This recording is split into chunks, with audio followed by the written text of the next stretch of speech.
સ્કિનનું ડાજવું આ એક એવી સમસ્યા છે જે કોઈની પણ સાથે ક્યારે પણ બની શકે છે. કિચનમાં કામ કરતા હોય, ક્યાં તો પછી તમારી પર કોઈ ગરમ વસ્તુ પડી જાય, કોઈ ગરમ વસ્તુને તમે પકડી લો છો તો તમારી સ્કિન આસાનીથી દાજી શકે છે. આવી જ્યારે ઘટના બને છે ત્યારે વ્યક્તિ ઘણીવાર એ અંદાજો નથી લગાવી શકતો કે તેનો ઘા કેટલો ઊંડો હશે કે કેટલી તીવ્રતાથી તેની સ્કિન બળી હશે, અને પરિણામ સ્વરૂપે તે સારી રીતે ફર્સ્ટ એડ નથી કરી શકતો અને પછી થોડી વાર પછી સ્કિન પર ફૂલ્લાઓ અને એકદમ ઊંડા ઘા થઈ શકે છે.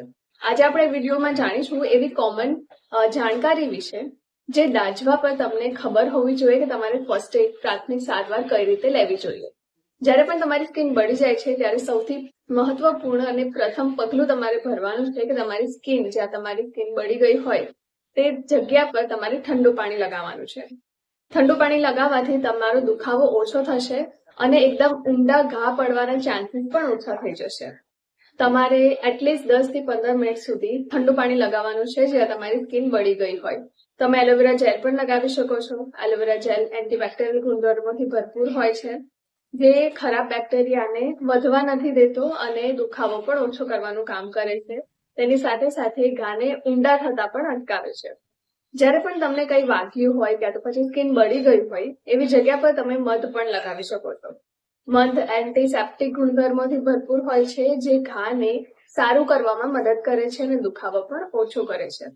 એમ તો તમે નારિયેળનું તેલ પણ લગાવી શકો છો, તે પણ ઘણું સારું માનવામાં આવે છે.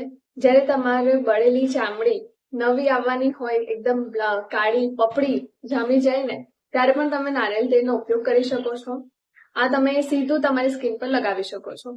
જો કોઈ પણ વસ્તુ તમે પોતાની સ્કિન પર લગાવો ને તે પહેલા તમારે હાથ સારી રીતે ધોઈ લેવા જોઈએ. આવું કરવાથી ચેપનું જોખમ ઓછું થઈ જાય છે અને ક્યારે પણ બળેલી ચામડી પર તમારે ટૂથપેસ્ટ કે તો પછી મલાઈ જેવી કોઈ પણ વસ્તુ ના લગાવવી જોઈએ. જો ઘા એકદમ ઊંડા થયા હોય, વધારે તકલીફ થતી હોય તો ડોક્ટરની સારવાર લેવી મહત્વપૂર્ણ છે. આ વિડીયોને બધા સાથે જરૂરથી શેર કરજો. મારી ચેનલને સબસ્ક્રાઇબ કરવાનું ના ભૂલતા.